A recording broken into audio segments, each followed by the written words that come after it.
একাকী গভীরতে তোমার কথা ভেবে কিছুতে ঘুম চোখে আসে না, তাই কষ্টে বুকটা ফেটে অশ্রু আমায় বাধা মানে না, তাই কষ্টে বুকটা ফেটে অশ্রু আমার বাধা মানে না।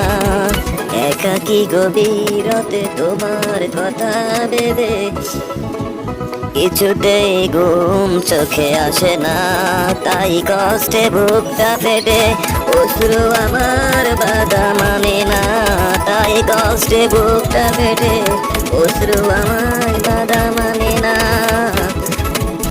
ইউটিউবে আজকে অনেক বছর কাজ করতেছি, আজও কোনো পেলাম না, মানে কোনো কিছুই পেলাম না, না পাইলাম পেজে, না পাইলাম ফেসবুকে, না পাইলাম ইউটিউবে। তারপরে ভিডিও দিতে আসি। আপনাদের ভালো লাগলে আপনারা ভিডিও দেখবেন, সাবস্ক্রাইব করবেন।